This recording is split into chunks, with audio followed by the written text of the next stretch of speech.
엄마, 이번 달부터 병원비랑 집 관리는 제가 할게요. 전화기 너머로 들려온 막내딸 은희의 목소리가 떨렸다. 나는 69세, 남편과 사별한 지 3년째다. 세 자녀를 키웠고 그중 막내딸 은희가 가장 성실하고 효성스러웠다. 장남 준호는 대기업 부장이고 차남 민수는 자영업으로 제법 돈을 벌었다. 그런데 왜 하필 막내딸이 나를 돌보겠다고 나섰을까?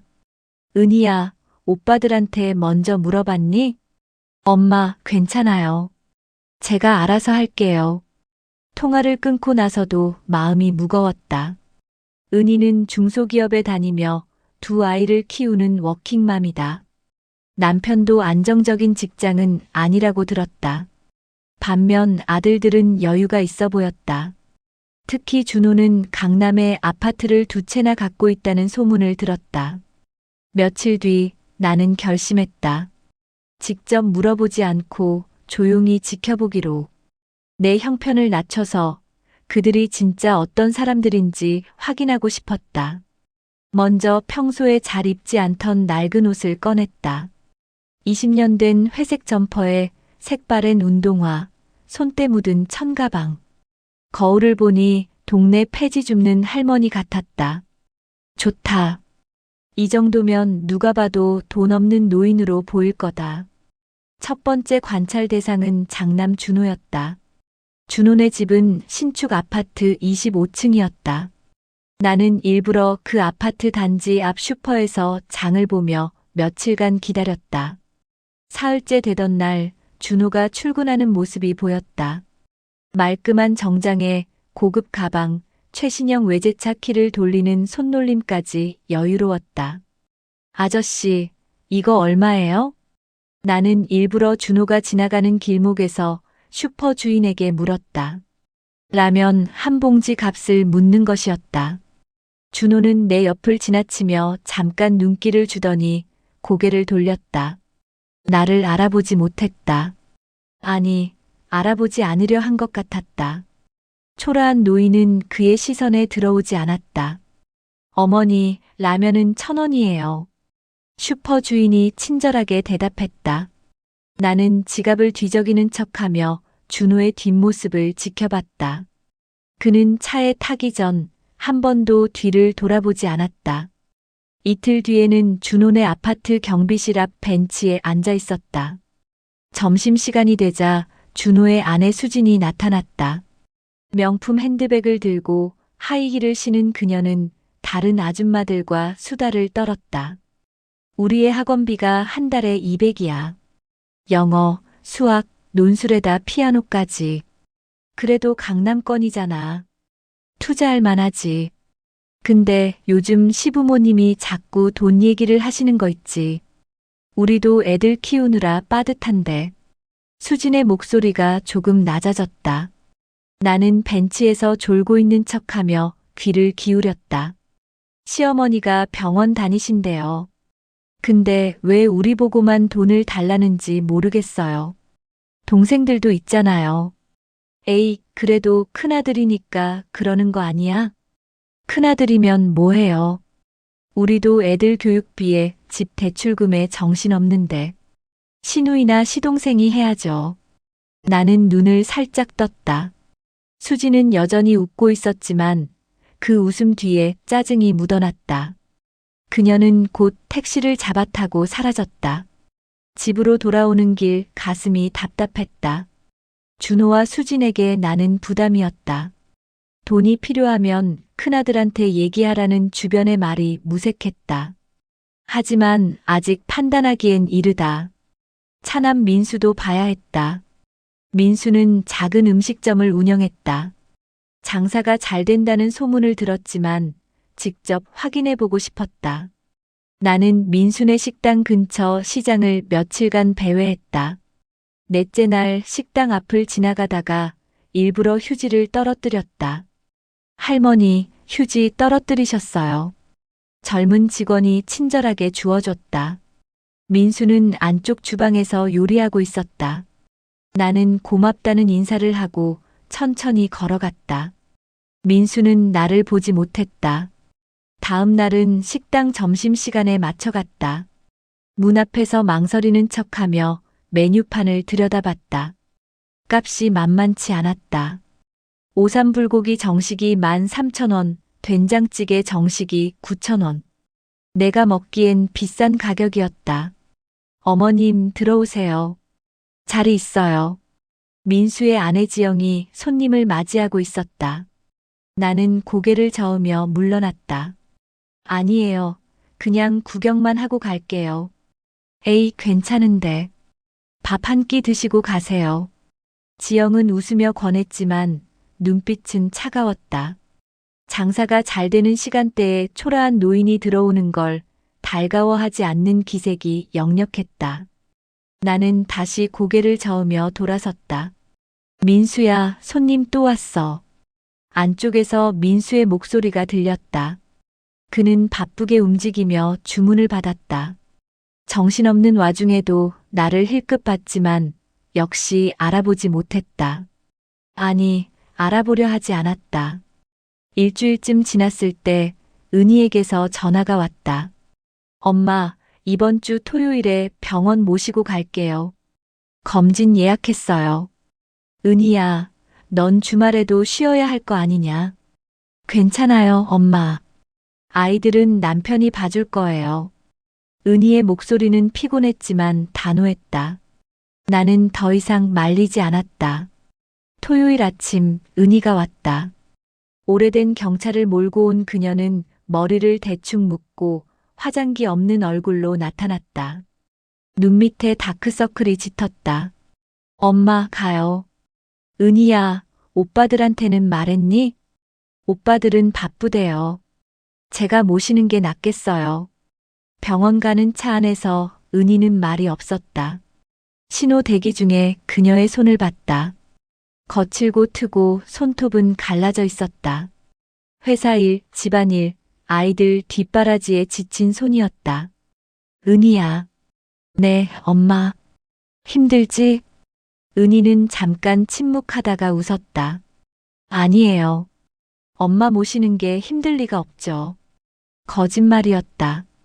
그 웃음 뒤에 숨은 피로와 답답함이 느껴졌다. 하지만 은희는 끝까지 힘든 내색을 하지 않았다. 병원에서 검사를 받는 동안 은희는 대기실에서 졸고 있었다. 고개를 떨구고 눈을 감은 채로. 간호사가 부를 때까지도 깨지 못해서 내가 흔들어 깨웠다. 은희야, 간호사가 부른다. 아, 네. 죄송해요, 엄마. 은희는 화들짝 놀라 일어났다. 검사 결과는 다행히 큰 이상이 없었다. 하지만 정기적으로 약을 먹어야 하고 한 달에 한 번씩 병원에 와야 한다고 했다. 비용은 한 달에 약 20만 원 정도. 엄마, 걱정 마세요. 제가 다 챙길게요. 은희는 수납을 하며 말했다. 카드를 긁는 그녀의 손이 떨렸다. 한도가 모자라는 건 아닐까 걱정되는 표정이었다. 다행히 결제가 됐다. 집으로 돌아오는 길 은희는 슈퍼에 들러 장을 봤다. 엄마, 요즘 뭐 드시고 싶은 거 있어요? 아니다, 아무거나. 그래도 영양가 있는 거 사드려야죠. 은희는 과일, 우유, 고기를 골랐다. 값이 만만치 않았다. 계산대 앞에서 그녀는 또다시 카드를 꺼냈다. 이번엔 체크카드였다.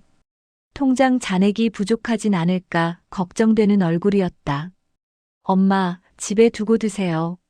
제가 다음 주에 또 올게요.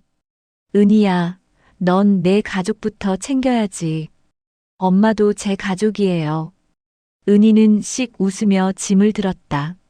무거운 장바구니를 들고 계단을 오르는 그녀의 뒷모습이 작아 보였다. 3층까지 오르는 동안 은희는 2번이나 멈춰서서 숨을 골랐다. 엄마, 집안에 놓고 갈게요. 은희는 냉장고에 식재료를 정리하고 설거지까지 해줬다. 그리고 쓰레기 봉투를 들고 나가려 했다. 은희야, 그건 내가 버릴게. 아니에요. 제가 내려가는 길에 버릴게요. 은희는 쓰레기 봉투를 들고 현관문을 나섰다. 계단을 내려가는 소리가 들렸다. 나는 창문으로 그녀를 지켜봤다. 쓰레기를 버리고 차에 오르는 은희의 어깨가 축 처져 있었다. 차가 떠나는 걸 보고 나서야 나는 식탁에 앉았다. 은희가 사온 과일을 봤다. 사과, 배, 귤. 모두 비싼 것들이었다. 은희는 자기 형편에 안 맞게 나한테 돈을 쓰고 있었다. 그날 밤 나는 잠을 이루지 못했다. 준호와 민수의 모습, 그리고 은희의 지친 얼굴이 계속 떠올랐다. 누가 옳고 그른지 판단할 수 없었다. 준호와 민수도 각자 사정이 있을 것이다. 하지만 은희는 왜 혼자 짊어지려 하는 걸까?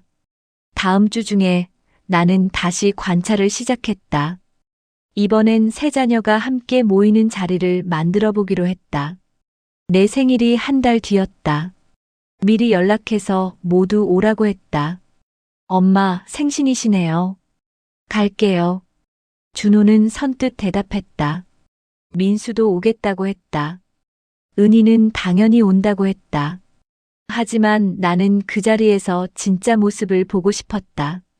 생일날이 아니라 미리 그들이 준비하는 과정을 보고 싶었다. 나는 일부러 준호에게 먼저 전화했다. 준호야, 생일날 뭐 특별한 거 안 해도 돼. 그냥 얼굴만 보면 돼. 네, 엄마. 알겠습니다. 준호의 목소리는 무심했다. 별로 신경 쓰지 않는 듯 했다. 민수에게도 똑같이 말했다. 민수야, 너도 바쁠 텐데 괜찮겠니? 엄마, 괜찮아요. 갈게요. 민수는 조금 더 다정했지만 역시 형식적이었다. 은희에게 전화했을 때는 달랐다. 엄마, 생신상 제가 차릴게요. 뭐 드시고 싶으세요? 은희야, 너무 무리하지 마라. 아니에요, 엄마. 제가 하고 싶어요. 은희의 목소리에는 진심이 담겨 있었다. 나는 더 이상 말리지 않았다. 생일 이틀 전 나는 또다시 낡은 옷을 입고 나갔다. 은희네 집 근처로 갔다. 그녀가 퇴근하는 시간에 맞춰서 슈퍼 앞에서 기다렸다. 저녁 7시쯤 은희가 나타났다. 출근할 때보다 더 지친 얼굴이었다. 은희 씨, 오늘 좀 늦으셨네요? 슈퍼 주인이 말을 걸었다. 은희는 단골인 모양이었다. 네, 회사에서 야근했어요. 애들 저녁은 남편이 챙겼을 거예요. 힘드시겠어요. 요즘 경기가 안 좋아서 다들 야근이 많다던데. 그래도 감사하죠. 직장이라도 있으니까요. 은희는 장바구니를 들고 식재료를 골랐다. 고기, 채소, 과일. 평소보다 많이 샀다. 계산을 하면서 그녀가 중얼거렸다. 엄마 생신상은 제대로 차려드려야 하는데. 슈퍼 주인이 물었다. 어머님 생신이세요? 네, 모레요. 오빠들이랑 같이 가기로 했어요. 오빠들이 많이 도와주시겠네요? 은희는 잠깐 말이 없었다. 그리고 쓴웃음을 지었다. 글쎄요. 오빠들도 바쁘니까요. 계산을 마친 은희는 무거운 장바구니를 들고 집으로 향했다. 나는 멀리서 그녀를 따라갔다. 은희네 집은 작은 빌라 2층이었다. 불이 켜진 창문 안에서 아이들 소리가 들렸다. 엄마 왔다. 엄마, 배고파요. 은희는 현관문을 열고 들어갔다. 나는 골목 끝에 서서 잠시 지켜봤다. 2층 창문으로 은희의 그림자가 보였다. 부엌에서 바쁘게 움직이는 모습이었다. 돌아오는 길 가슴이 먹먹했다. 은희는 회사에서 야근하고 돌아와서도 밥을 짓고 내 생일 준비까지 하고 있었다. 반면 준호와 민수는 무엇을 준비하고 있을까? 생일 전날 나는 준호에게 전화했다. 준호야, 내일 몇 시에 오니? 엄마, 죄송한데 조금 늦을 것 같아요. 회사 일이 있어서요. 저녁 때나 갈 수 있을 것 같습니다. 그래, 알았다. 민수에게도 전화했다. 민수야, 너는 몇 시에 올 거니? 엄마, 저도 점심 장사 끝나고 갈게요. 오후 3시쯤? 그래. 은희에게는 전화하지 않았다. 어차피 그녀는 아침부터 올 거라는 걸 알았다. 생일 당일 아침 9시에 초인종이 울렸다. 역시 은희였다. 양손 가득 짐을 들고 왔다. 엄마, 생신 축하드려요. 은희야, 이걸 언제 다 샀니? 어제 퇴근하고 샀어요. 엄마 좋아하시는 것들로 준비했어요. 은희는 부엌으로 들어가서 바로 요리를 시작했다. 나물 무치고 고기 굽고 전 부치고 3시간 동안 쉬지 않고 움직였다. 나는 거들겠다고 했지만 은희가 막았다. 엄마, 오늘은 엄마 생신이잖아요. 가만히 계세요. 은희야, 너 어제 야근했다며. 안 힘드니? 괜찮아요. 이런 날 힘들면 언제 힘들어요. 점심때가 되어서도 준호와 민수는 오지 않았다. 은희는 상을 차리고 꽃까지 준비했다. 엄마, 오빠들 오기 전에 일단 국이라도 드세요. 식으면 안 되니까요. 같이 먹자. 저는 괜찮아요. 오빠들 오면 같이 먹을게요. 오후 2시쯤 민수에게서 전화가 왔다. 엄마, 죄송한데 가게에 손님이 갑자기 많아서요. 4시쯤 갈게요. 그래, 알았다. 4시가 되어도 민수는 오지 않았다. 5시에 다시 전화가 왔다. 엄마, 정말 죄송해요. 오늘 손님이 계속 들어와서 도저히 빠져나올 수가 없네요. 조금만 더 기다려주세요. 은희의 얼굴이 굳어졌다. 하지만 아무 말도 하지 않았다. 그냥 상을 다시 정리하며 음식이 식지 않도록 은박지를 덮었다. 저녁 6시쯤 준호가 나타났다. 정장 차림의 손에는 작은 꽃다발 하나. 엄마, 생신 축하드립니다. 늦어서 죄송해요. 준호야, 왔구나. 민수는? 민수 형? 아직 안 왔어요? 전화해 볼까요? 준호가 전화를 걸었지만 민수는 받지 않았다. 엄마, 일단 우리끼리 먹어요. 형은 나중에 오시겠죠. 식탁에 둘러앉았다. 은희가 차린 음식들이 가득했다. 준호가 젓가락을 들었다. 은희야, 이거 다 내가 준비한 거야? 응, 오빠. 대단하네. 나는 오늘 회사 때문에 정신없어서 꽃밖에 못 샀어. 준호는 태연하게 말했다.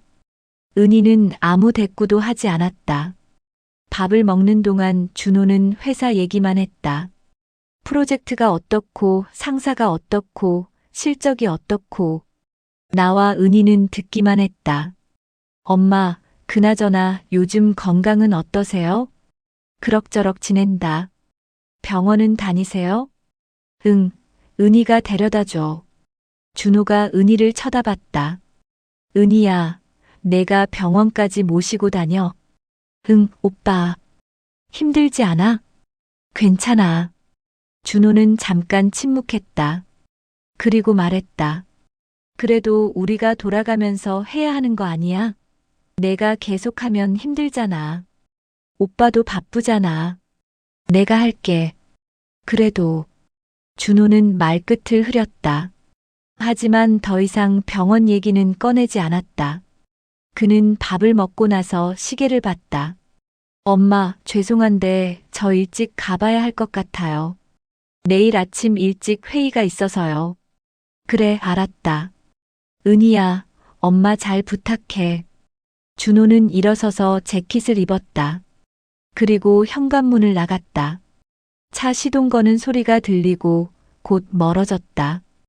은희와 나 둘만 남았다. 은희는 묵묵히 설거지를 시작했다. 은희야, 내가 할게. 아니에요, 엄마.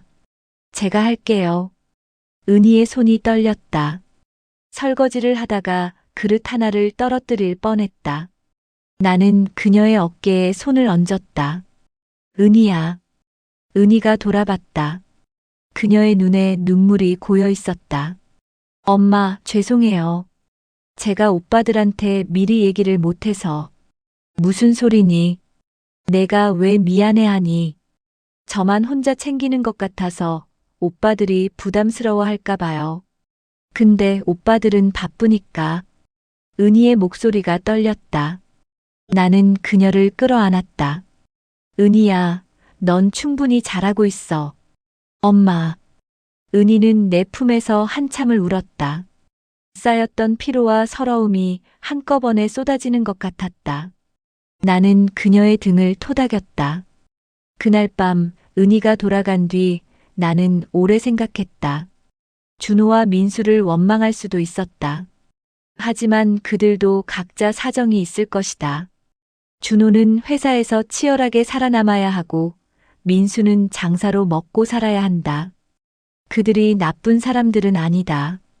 다만 여유가 없을 뿐이다. 하지만 은희도 여유가 없다. 회사에서 야근하고 집에서 아이들을 돌보고 그 틈에 나까지 챙긴다. 그런데도 은희는 한 번도 힘들다는 말을 하지 않았다. 일주일 뒤 나는 세 자녀를 모두 불렀다. 이번엔 내가 밥을 차려서 초대했다. 준호, 민수, 은희 모두 왔다. 애들아, 엄마가 할 말이 있어서 너희를 불렀다. 세 자녀가 나를 쳐다봤다. 나는 천천히 말을 이었다. 엄마 병원비랑 생활비, 앞으로는 너희 셋이 나눠서 내거라. 준호가 먼저 입을 열었다. 엄마, 물론 저희가 해야죠. 그동안 은희가 혼자 한 거예요? 흥. 민수가 놀란 표정으로 은희를 봤다. 은희야, 왜 우리한테 말 안 했어? 오빠들 바쁜 거 아니까. 그래도 이건 우리 셋이 같이 해야 하는 거잖아. 준호가 말했다. 엄마, 앞으로 병원비랑 생활비는 우리 셋이 3등분해서 낼게요. 은희 혼자 부담지게 할 순 없죠. 나는 고개를 저었다. 아니다. 똑같이 나누지 마라. 세 자녀가 의아한 표정을 지었다. 각자 형편에 맞게 내거라. 준호는 준호 형편대로, 민수는 민수 형편대로, 은희는 은희 형편대로. 엄마, 그럼 불공평하지 않아요? 민수가 물었다. 나는 고개를 끄덕였다. 불공평해도 괜찮다. 중요한 건 돈이 아니라 마음이니까. 그 말에 세 자녀가 조용해졌다. 나는 계속 말했다. 엄마는 너희가 돈을 많이 내는 것보다 진심으로 엄마를 생각해 주는 게 더 좋다. 은희는 돈은 적게 냈어도 병원에 데려다 주고 밥도 차려주고 항상 걱정해 줬다. 그게 엄마한텐 더 큰 효도다. 은희가 고개를 숙였다. 준호와 민수는 아무 말도 하지 못했다. 준호야, 민수야. 너희도 나쁜 애들이 아니란 거 엄마는 안다. 다만 여유가 없었을 뿐이지. 앞으로는 할 수 있는 만큼만 하거라. 그 대신 엄마한테 전화 한 통, 안부 한마디만이라도 자주 해다오. 준호가 먼저 고개를 숙였다. 엄마, 죄송해요. 제가 너무 일에만 빠져 있었네요. 민수도 말했다. 저도 죄송해요, 엄마. 앞으로 더 자주 찾아뵐게요. 나는 웃으며 말했다. 그래, 그것만으로도 충분하다. 그날 이후 준호와 민수가 조금씩 변했다. 준호는 한 달에 한 번씩 찾아와서 병원에 같이 갔다. 민수는 가게에서 만든 반찬을 가져다 줬다.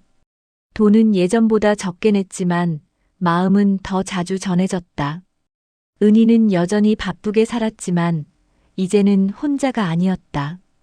오빠들이 조금씩이라도 분담해주니 숨통이 트였다. 어느 날 저녁 은희가 찾아왔다. 엄마, 오늘 회사에서 칭찬받았어요. 그래? 무슨 일로? 프로젝트를 잘 마무리했대요. 앞으로 승진할 수도 있을 것 같아요. 은희의 얼굴에 생기가 돌았다. 한동안 보지 못했던 밝은 표정이었다. 잘 됐구나. 엄마가 자랑스럽다. 엄마, 감사해요. 엄마 덕분에 저도 힘낼 수 있었어요. 무슨 소리니? 내가 잘해서 그런 거지. 은희는 웃으며 내 손을 잡았다. 거칠었던 손이 조금 부드러워진 것 같았다. 그날 밤 나는 창밖을 바라봤다. 69년을 살아오면서 많은 걸 배웠다. 돈이 중요한 게 아니라는 것, 진심이 더 큰 힘이 된다는 것, 자식들이 완벽하지 않아도 괜찮다는 것, 그들도 각자 인생을 살아가는 중이니까. 가장 중요한 건 서로를 이해하고 용서하는 마음이다. 준호와 민수를 원망할 수도 있었지만 그들도 나름의 무게를 짊어지고 산다. 은희도 힘들었지만 그 힘든 시간이 그녀를 더 단단하게 만들었다. 노년이 되어 깨달은 건 삶은 공평하지 않다는 것이다. 하지만 그 불공평함 속에서도 우리는 서로를 사랑하고 이해하고 함께 살아간다. 그게 가족이고 그게 인생이다. 돈보다 중요한 것은 인간성이다. 아무리 많은 돈을 줘도 진심이 없으면 의미가 없다. 반대로 돈은 적게 줘도 진심이 담겨 있으면 그 어떤 것보다 값지다. 은희가 보여준 건 바로 그런 진심이었다. 이제 나는 편안하다. 세 자녀가 각자의 방식으로 나를 사랑한다는 걸 안다. 완벽하지 않아도 괜찮다. 그들이 노력하는 모습만으로도 충분하다. 창밖으로 별이 보였다. 오랜만에 보는 맑은 밤하늘이었다. 나는 깊은 숨을 들이쉬고 천천히 내쉬었다. 앞으로 남은 시간이 얼마나 될지 모르지만 이 시간을 후회 없이 살고 싶다. 자식들과 함께 진심으로.